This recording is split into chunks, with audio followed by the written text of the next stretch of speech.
नमस्कार दोस्तों, स्वागत है आप सबका आपके अपने चैनल एग्री एग्जाम में। दोस्तों, आज हम आपके लिए वर्ल्ड ज्योग्राफी से एक बहुत ही महत्वपूर्ण टॉपिक लेके आए हैं, जिसको कॉन्टिनेंटल ड्रिफ्ट थ्योरी नाम से जाना जाता है। मतलब महाद्वीपीय विस्थापन का सिद्धांत। हम लोग महाद्वीपीय विस्थापन के सिद्धांत को आज डिटेल में पढ़ेंगे। कैसे महाद्वीपों का निर्माण हुआ, कैसे महाद्वीप बने, इन सब के बारे में हम आज पूरी तरीके से डिटेलिंग में पढ़ते हैं। चलिए देखते हैं क्या है और कैसे महाद्वीप हमारे निर्माण हुए, कैसे क्या हुआ और किसने किया, इन सब के बारे में आज अच्छे से पढ़ते हैं। ठीक है। कॉन्टिनेंटल ड्रिफ्ट थ्योरी, महाद्वीपीय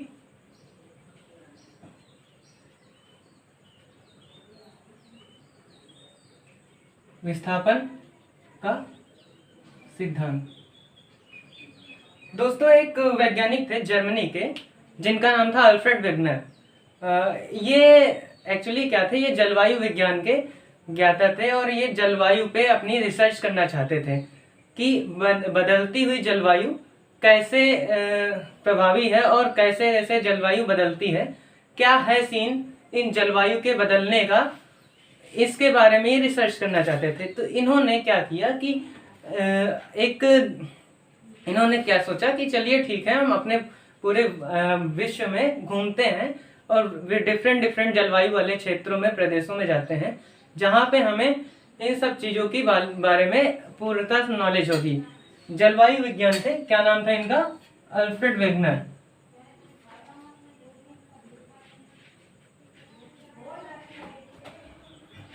ये जर्मनी के रहने वाले थे। दोस्तों, ये जर्मनी के रहने वाले थे और ये प्लान किए, चलो ठीक है चलते हैं वर्ल्ड की ज्योग्राफी पे और क्या क्या देखते हैं, कैसे कैसे जलवायु में परिवर्तन आया है, इन सब के बारे में देखते हैं। दोस्तों, इन्होंने सोचा कि अगर हम वर्ल्ड में घूमते हैं, जैसे ये आपकी पृथ्वी है, घूमते हैं, ठीक है, तो ये यहाँ पे जो है आपके ठंडे जलवायु वाले प्रदेश पाए जाते हैं।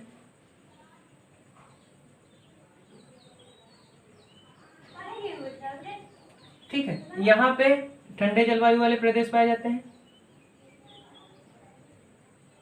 मीन्स ये दोनों ध्रुव हैं और ध्रुवों पे ठंडे जलवायु वाले प्रदेश पाए जाते हैं। और ये हुआ आपका इक्वेटर, भूमध्य रेखा। भूमध्य रेखा, भूमध्य रेखा, यहाँ पे गर्म जलवायु वाले प्रदेश पाए जाते हैं। यहाँ पे गर्म जलवायु पाई जाती है। दोस्तों, यहाँ पे ठंडा, यहाँ पे गर्म क्यों पाया जाता है, ये तो हम अलग जब हम ध्रुवों के बारे में या पृथ्वी के बारे में पढ़ेंगे तब जानेंगे। बहरहाल के लिए आप इतना जान लीजिए कि यहाँ पे आपके गर्म प्रदेश पाए जाते हैं, गर्म जलवायु पाई जाती है भूमध्य रेखा पर, और यहाँ पे ठंडे जलवायु वाले प्रदेश पाए जाते हैं।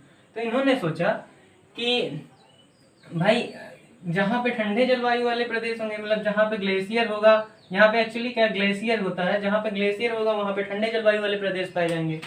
जहाँ पे कोयला मिलेगा वहाँ पे गर्म जलवायु वाले प्रदेश पाए जाएंगे। लेकिन यही सोच के, इसी विचारधारा के सोच के साथ में ये आगे बढ़े और इन्होंने विश्व भ्रमण करना शुरू कर दिया। फिर क्या हुआ कि इन्होंने जब देखा कि आपका एशिया एक ठंडा जलवायु वाला प्रदेश है, यहाँ पे कुछ जगह ऐसी मिली जहाँ पे कोयले की खदानें मिली, मतलब जहाँ पे कोयला मिला। ठीक है, ऐसे ही इधर भी कुछ प्रदेश ऐसे पाए गए जहाँ पे कोयला प्राप्त हुआ।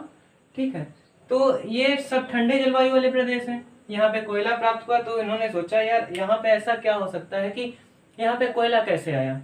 ठीक है, तो और फिर इन्होंने देखा कि अपना जैसे भारत ही है, भारत में जैसे आपका लेह लद्दाख, वहाँ पे सब ग्लेशियर वगैरह पाया जाता है। आप अभी इधर चले आइए,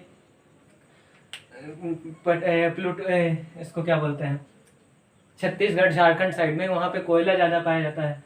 ठीक है, तो इन्होंने देखा कि एक ही प्रदेश में ठंडी जलवायु भी पाई जाती है, गर्म जलवायु वाले कैरेक्टरिस्टिक्स भी पाए जाते हैं, मतलब ठंडी जलवायु वाली संरचना भी पाई जाती है, गर्म जलवायु वाली संरचना भी पाई जाती है। ये तो उन्होंने दिमाग लगाया कि यार ऐसा कैसे हो सकता है कि ठंडी जलवायु वाले में कोयला और गर्म जलवायु वाले में ग्लेशियर पाया जा रहा है। तो फिर इन्होंने क्या दिमाग लगाया, इन्होंने सोचा कि ऐसा हो सकता है कि ये कभी ना कभी ठंडे रहे हों, ये कभी ना कभी ठंडे रहे हों, या ये कभी ना कभी गर्म रहे हों, जो आज ठंडे में तब्दील हो गए या ठंडी जगह पे है या ठंडे में यहाँ पे ग्लेशियर बन गया है, इस वजह से ठंडी जलवायु में है। हो सकता है ये बहुत पहले कहीं गर्म जलवायु में रहते हैं हो। तो ये इनका कहीं ना कहीं सोचना बिल्कुल ठीक था, लेकिन लोगों ने इनको समझा नहीं, कहा कि ऐसा कैसे हो सकता। फिर इन्होंने क्या किया कि इन्होंने भ्रमण तो कर ही रहे थे, इन्होंने शुरू किया, तो इन्होंने कहा कि एक एग्जैक्ट सिद्धांत पे आए और इन्होंने एक बात बोली कि सबसे पहले एक काफी समय पहले एक ये पृथ्वी थी, जो भी पृथ्वी महाद्वीप कॉन्टिनेंट था, जो भी कॉन्टिनेंट था वो एक था। मतलब जितने भी अभी महाद्वीप हैं, जितने भी आपके प्रदेश हैं, चाहे ठंडी जलवायु वाले हों चाहे गर्म जलवायु वाले हों, वो सारे एक में थे, मतलब एक सिंगल था। और ये बाद में चलते चलते धीरे धीरे समय के अनुसार ये टूटते गए और अलग अलग महाद्वीपों में बढ़ते गए। फिर क्या हुआ, इन्होंने बताया कि एक पहले ये कॉन्टिनेंट हो गया और ये महासागर, ठीक है। इन्होंने बताया, इसका नाम दिया इन्होंने पेंजिया, और इसको बोला जो महासागर है, उन्होंने बोला कि कार्बोनिक फेरस के समय पे एक महाद्वीप था और एक महासागर था। जो सिंगल महाद्वीप था उसको नाम दिया इन्होंने पेंजिया, और जो महासागर था उसको नाम दिया इन्होंने पैंथालासा। ठीक है दोस्तों, मीन्स कि इन्होंने क्या किया कि जो सिंगल कॉन्टिनेंट, मतलब इन्होंने बोला कि कुछ समय पहले या काफी हजारों साल पहले ये जितने भी महाद्वीप हैं वो सिंगल एक ही रहे होंगे और एक सागर रहा होगा, जिसको इन्होंने बोला कि वो जो रहा था वो पेंजिया नाम से बोला गया, और जो महासागर सिंगल महासागर था उसे पैंथालासा नाम से बोला गया। फिर क्या हुआ कि इन्होंने कहा कि इन्होंने बोला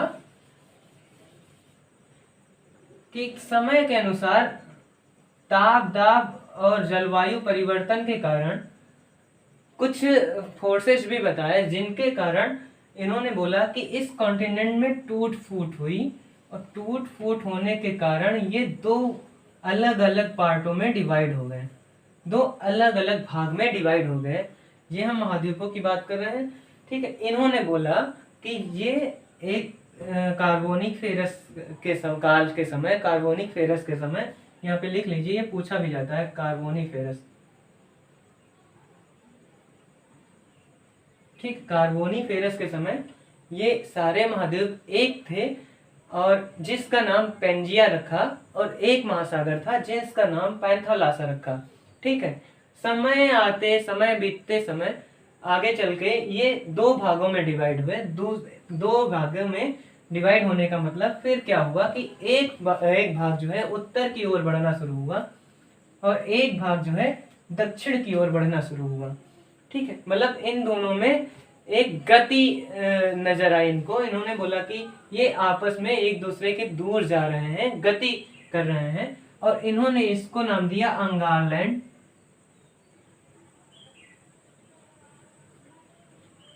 मीन्स इसे लॉरेंसिया भी कहा जाता है। इन्होंने जो ऊपर का उत्तरी भाग टूटा उसे इन्होंने बोला लॉरेंसिया या अंगारलैंड।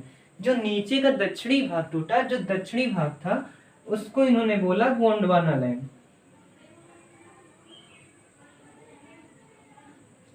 लैंडफॉर्म में ये दो लैंडफॉर्म में टूटे। पहले का नाम अंगारलैंड बोला गया, दूसरे का नाम गोंडवाना लैंड बोला गया, जो दक्षिण की तरफ टूटा, जो दक्षिणी भाग था, ठीक है। इन दोनों के टूट फूट के वजह से जो ये सिंगल महासागर था, इन दोनों के बीच पानी है महासागर का, और इस महासागर का नाम इन्होंने दिया, इस महासागर का नाम इन्होंने दिया तेथिस सागर। ये तेथिस सागर, ठीक है दोस्तों। मीन्स कि सिंगल एक कॉन्टिनेंट होके, एक सिंगल लैंडफॉर्म होके आगे चल के डबल लैंडफॉर्म में, मतलब दो भागों में टूट जाता है, जिसको इन्होंने उत्तरी भाग को अंगारलैंड, निचले भाग को या दक्षिणी भाग को इन्होंने गोंडवाना लैंड बोला, और जो इनके बीच में ये सागर बना उसे तेथिस सागर नाम दिया। इन्होंने कहा कि ऐसे ही लगातार इसमें परिवर्तन होता गया और एक समय जो आज का महाद्वीप आप देख रहे हैं, एक समय आज के जैसे महाद्वीपों की रचना हुई, जो कि प्रेजेंट में अभी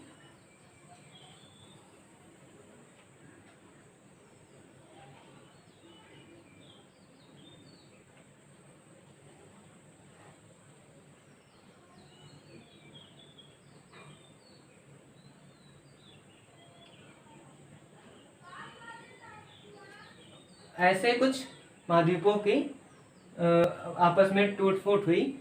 इन्होंने बोला कि जो ऊपर का अंगार लैंड था, इसमें जब टूट फूट हुई तो यूरेशिया और उत्तरी अमेरिका का निर्माण हुआ। मीन्स जब ये भाग टूटा तो ऊपर का यूरोप, एशिया, उत्तरी अमेरिका, अन्य राज्यों का निर्माण हुआ, अन्य देशों का निर्माण हुआ या अन्य महाद्वीपों का निर्माण हुआ जब अंगार लैंड टूटा। ठीक है, जब गोंडवाना लैंड टूटा तो इससे क्या हुआ, आपका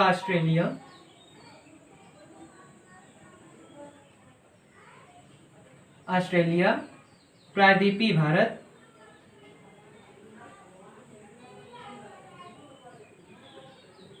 दक्षिण अमेरिका,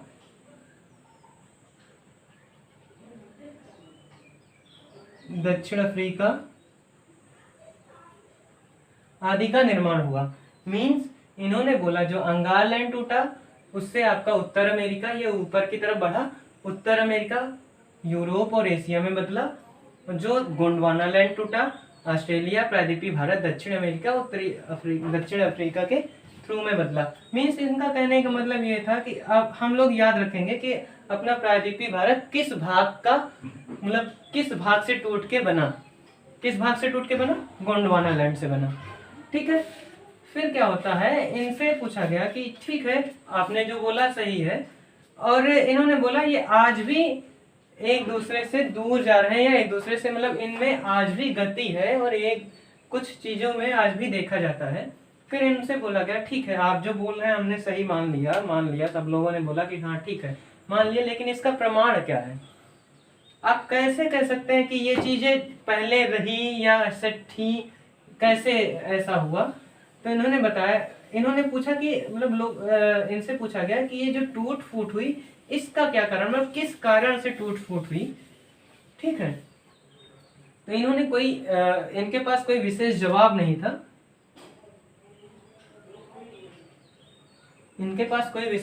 नहीं था। इन्होंने जो तर्क दिया ये कि जो आपकी चंद्रमा की गुरुत्वाकर्षण बल है, चंद्रमा का गुरुत्वाकर्षण बल,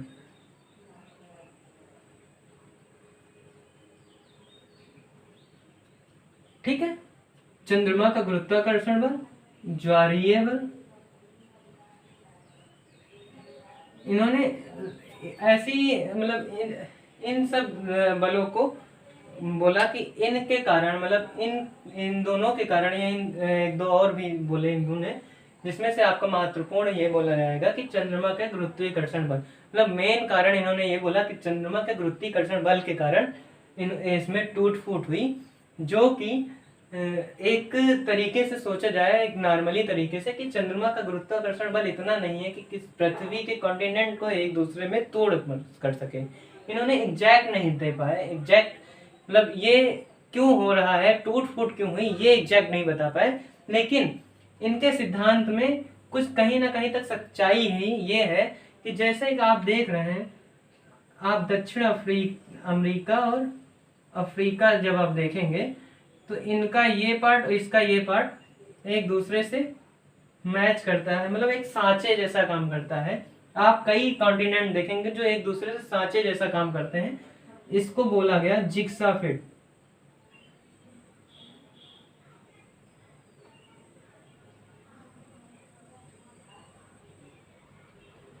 इसको बोला गया जिग्सा फिट।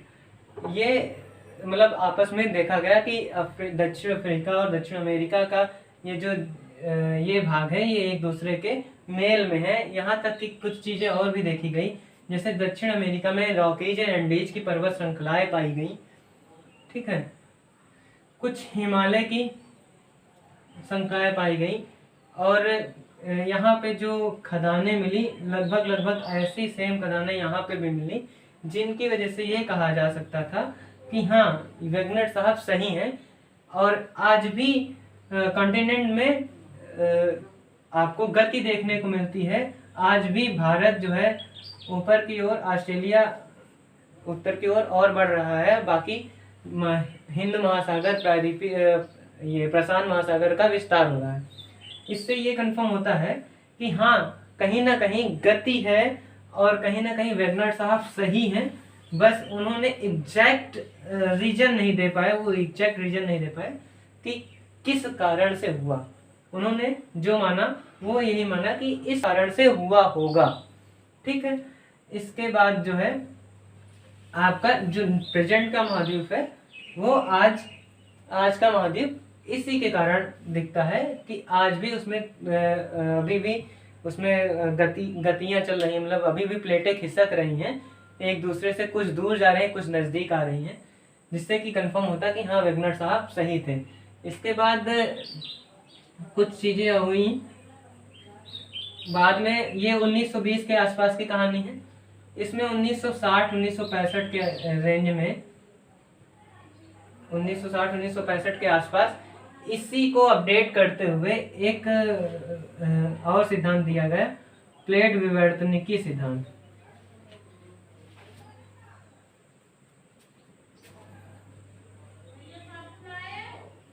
प्लेट विवर्तनिकी सिद्धांत मीन्स प्लेट टेक्टोनिक थ्योरी, ठीक है, प्लेट टेक्टोनिक थ्योरी। इसको हम लोग नेक्स्ट वीडियो में पढ़ते हैं। बहरहाल के लिए आज के लिए इतना ही। धन्यवाद दोस्तों। अगर आपको समझ में आया हो चीज़ों को तो प्लीज़ लाइक करिएगा, शेयर करिएगा और सब्सक्राइब जरूर कर लीजिएगा। Thank you.